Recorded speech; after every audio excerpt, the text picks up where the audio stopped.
had in a local neighborhood newspaper, they were asking for a graphic artist to help them work on a promotional material for helping Chicanos and Native American Indian kids get into the healthcare professions. And the name of the company was something called the East Los Angeles Health Manpower Consortium. And that's went to work for them. And there's a group of people, nice people out there in East LA off of Atlantic Avenue. And I went to work for them, helped to design these brochures that's supposed to be getting ready for a convention. And it took about 3 months to get through that, to get the project done. And at the time that the project was coming to conclusion, there's going to have a conference where all these people are coming around from the different colleges, the community colleges, sort of schmooze and glad hand and have fun. And then they hand out the promotional material. Well, it's at that meeting when I met Oscar Acosta. He came wandering in with his entourage of people, and I didn't know him from anything except his girlfriend, or his wife at that time, this woman by the name Socorro Aguieniga. And she and Oscar were married at that time, or maybe they were sort of falling apart. I'm not too sure which it is. And at that conference meeting is when I met Oscar. And from that, I only had a chance to maybe visit with him a little bit during the meeting. And his first thing was, he looked at me and he said, he didn't really diss me, but he's just sort of wondering what a gringo was doing there. And I just explained to him what I was doing, and he just said, oh, okay, that's cool. Well, and that was the last I saw him that day. Later on that evening, they had a party, and once again he showed up, and I had an opportunity to get a little bit more information from him, who he was. And at that time, I think, is when I learned that he was Hunter Thompson's sidekick in those two books that Hunter Thompson wrote about Fear and Loathing in Las Vegas and Fear and Loathing on the Campaign Trail. And if anybody knows about those, they know that the Samoan attorney that Hunter Thompson referred to was really Oscar Acosta. And that's where I learned about Oscar Acosta's relationship with Hunter Thompson. Oscar at that time also told me that he had run for political office. He was trying to help get rid of LA County's sheriff, Peter Pitches, who was allegedly what Oscar called the racist, the tutti racist, which means the racist of all races. And Peter Pitches was not a friend of the Chicano community or the friend of anybody's out there who wasn't white. And Oscar decided he's going to, run on a campaign to get rid of Peter Pitches. Well, that didn't work out too well. I think he got a total of 200,000 votes, but that wasn't near enough. Oscar made a good run for things, but didn't get it. I didn't see any more of Oscar after that. He, I think the party we went to, he went off with his group of people, and that was the end of that. I was out in LA till about maybe spring of 1974, and I was not really getting anywhere with work. I had an opportunity to go back to the Midwest and get some work where I was working in public TV. So before I did that, I wanted to do a lifelong thing and just tour through Mexico for about a couple months and then head back up to the United States. Well, I did that, went down to Baja, crossed over the Gulf, hung out in Mazatlan for about a month and a half. And while I was there in Mazatlan, I stayed in a little what they call a youth hostel. That's a place for, cheap place for kids to lodge. The place was named La Jardín Escondido. And it had this beautiful palapa and places to sleep, and then this beautiful palapa where you could go out and eat in a restaurant. One morning I'm sitting there having some coffee and some donuts. I don't remember what I was having.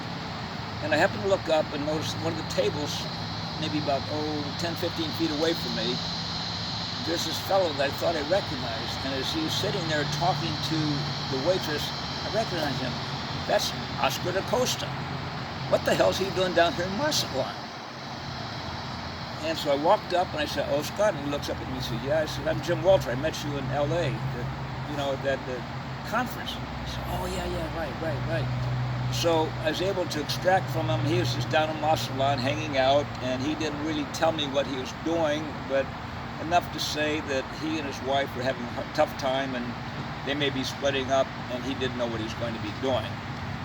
And the rest of the conversation eludes me, but what I do know about that time is I was probably the last person in the United States to see Oscar Acosta alive, because I understand that he was murdered, I believe, probably within a couple of weeks after that, at that time. Why was he murdered? Nobody knows. I think it had to do something with he was heavily involved in smuggling drugs, and he probably made a bad turn and got somebody's nose out of joint, and they said, well, Oscar, we can't put up with this kind of behavior, you're out of here, and that's probably what happened. They've never seen him again, and I have no more information. That's all I know about Oscar. So when you saw him at the last time, Jim, in Mazatlan, right. What year was that? 74. It'd be right around April of 74. April of 74? About that time, yeah. Okay. When you sized it all up, how would you characterize Oscar Zeta Acosta as a person? Well, he seemed straightforward. He was inclined. He was kind of funny in a way, because when you got him aside, he told me this funny story. Actually, it wasn't a story so much as he shared with me his, how do you want to say this? He shared with me his preference for girls' chichis. I'm sorry, that's what he told me. And I said, well, what do you mean? And he said, well, some guys like big melons, he does this. And he said, other guys like, little itty bitty nibbly things like grapes. He said, I like peaches. I said, you like peaches? He said, yeah, peaches are good. Tender fleshed peaches is what he said. Now, the first thing when he told me that, I said, do I really need to know this? And I said, probably not, but he told it to me. Did y'all ever discuss any of his literary work? He wrote, I never read it, I started reading it. He wrote The Revenge of the Cockroach People. The Revolt. Pardon? The Revolt. I'm sorry, yeah, thank you. The Revolt, I stand corrected. The Revolt of the Cockroach People. That's on my, reading hit list there, so it's one I want to read about.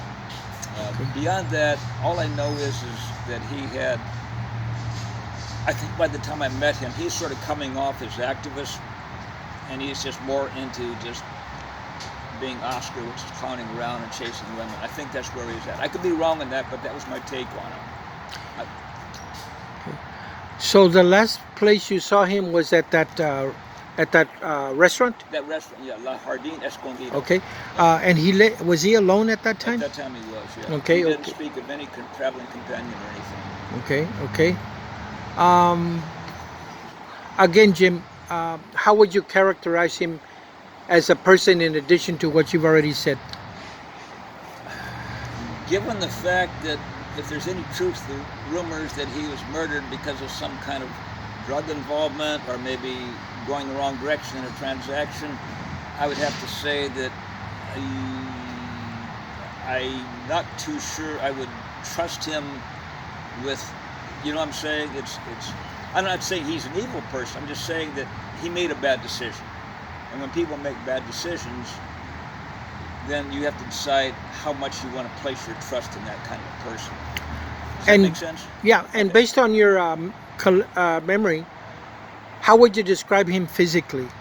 Oh, he's very big. He's like, I have in my book I'm writing about, I describe a football player as being a 32 cubic foot refrigerator. Does that make any sense? That's how I characterize Oscar, as a huge refrigerator on stilts. Did he speak any Spanish to you? No, he didn't, because I wasn't fluent. I maybe picked up a little bit by that time, but he was perfectly comfortable talking to me in English. Okay. He didn't wave me off or anything. So. Okay. Last question. Sure. Given what you know now about Oscar, would you have changed any part of the conversation with him? You mean the what I would have said, or just maybe the overall structure of what we were talking about? What you would have said. I mean, right here, what I'm telling you now. Yeah.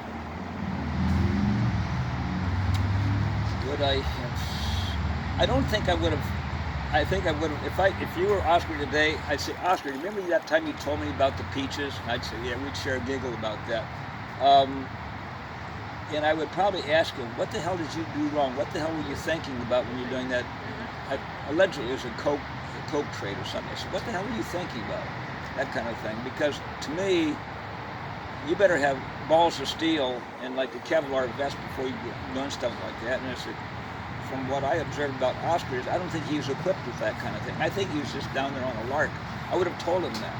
But you're asking me 45 years after the fact, and I'm just not too sure at this stage. Okay.